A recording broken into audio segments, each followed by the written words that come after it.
Welcome back to the show today. We are talking about gambling in sports and specifically in the NBA. There have been a few stories that have come out about sports gambling that beg the question, is gambling ruining the NBA? It seems as though that every sports podcast, any sort of blog or TV show has a corporate gambling sponsor now. Is this changing the way we watch the game though? If you've ever gambled on a game, I'm sure you found yourself rooting for very strange situations. If you're betting the money line, you could be pissed that your team wins because they didn't win by enough. Or you could be happy even though your team lost because they beat the spread. Putting money on a sporting event kills whatever emotional investment you had in the game and replaces it with your financial investment. You're probably thinking, well, people have been doing fantasy football for 20 years. They're rooting for all these weird scenarios, and the NFL is the most popular league in America still. I would agree, but fantasy sports are different, and let's be honest, no one plays fantasy basketball, unless you're the guy who's about to write a comment right now saying he does. Fantasy is different because you're rooting for the success of individual players. If you've got Saquon Barkley on your team, you're gonna root for Saquon. You're going to develop an emotional attachment to the guy, which I believe that an emotional attachment to a player is the strongest form of fandom, in that it's positive. But sports gamblers are not sports fans. They're degenerates, and I don't use that pejoratively. That's just who they are, myself included to some degree. They gamble on sports that they don't necessarily watch or even care about. They're just looking for a thrill. Last year, Kyrie spoke about it a little bit on an Instagram Live. You know, gambling and sports betting has completely taken the purity away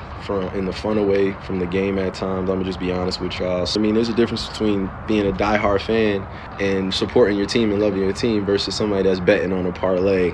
Now, I don't agree that it ruined the game, but I think it might have ruined basketball for some people. In 2018, the Supreme Court declared the Professional and Amateur Sports Protection Act unconstitutional, and state by state, gambling on sports has become ubiquitous. That's why you're constantly seeing ads for sport books when you're watching basketball, football, even like Dancing with the Stars or something like that. There's an economic boom going on right now, and it's raising the popularity of every sport. Now, let's go back to Kyrie's point. He's getting people yelling at him because they're missing their parlay, because he didn't get enough assists or whatnot. Now, are the guys yelling at him from the sidelines day one Kyrie fans? No, probably not. They're just down bad gamblers that are salty that their number didn't hit. They're treating your favorite NBA players like dice or numbers on a roulette wheel. So personally, I don't think gambling is ruining the experience of being a fan for NBA fans that are already existing. Although the NBA is trying, or at least trying to make more money through gambling revenue. Because now you can actually gamble on the NBA app on your phone while you're watching League Pass. So the NBA has completely signed off on this, and they're making it easier to make the game you're watching more interesting. Which I understand, and I'm going to talk about this at the end of the video. Because corporations can't be held accountable for their morality, only their legality. The NBA doesn't care about the morality of encouraging their viewers to take part in risky addictive behavior. They're trying to make money legally. That's it. Their moral compass points to a pile of money on a table. And whether they get in on that pile of money or not, at the end of the day, that pile of money is going to be gone from the table. Everyone has a sports book now. It started with DraftKings and FanDuel. Then the casinos got in. Now ESPN and Fanatics, the company that sells the team merch, have sports books. It's basically the new hard seltzer. It's a way to leverage your brand and get your customers to buy something that they might have already bought anyway from someone else. The yearly sports gambling revenue is about the same as the NBA's yearly revenue. It's $10 billion.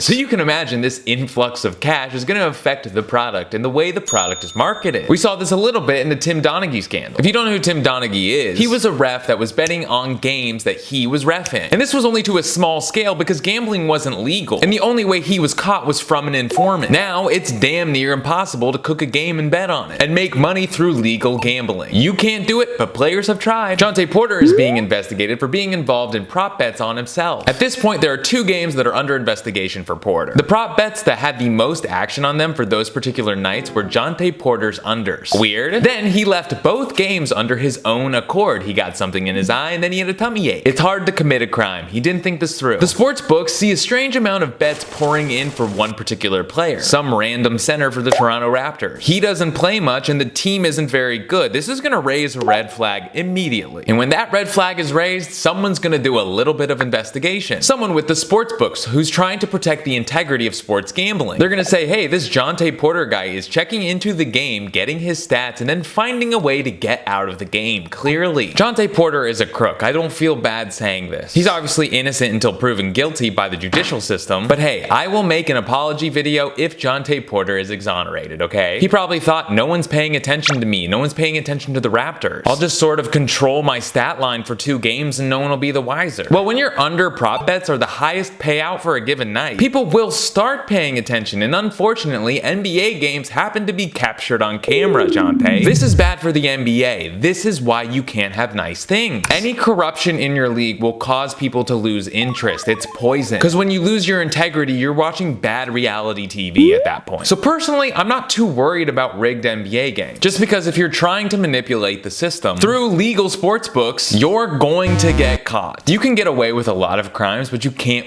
with corporate money. You'd have to be some combination of Danny Ocean and Jason Tatum to pull that off. Gambling is fun, and it has nothing to do with sports. Steph Curry making over or under 8 3-pointers in a game is no different than betting on red or black. It's exciting, and it's addictive. That's why sportsbooks are willing to give away millions of dollars just so you'll download the app and link your bank account. ESPN will give you $200 in hopes that you'll lose $1,000 in the long run. Your vices are lucrative to other people. Understand that. All the bad things you do on a regular basis are your strongest emotional attachments. They are the most deeply connected to your serotonin levels. I haven't put a nicotine pouch in my lip for 2 months, but I think about putting one in my mouth every time I get in my car. So be careful when you start betting on NBA games. Eventually, you won't be able to get the same thrill you got watching Kevin Durant shoot a game-winning 3-pointer, unless you have $200 riding on it.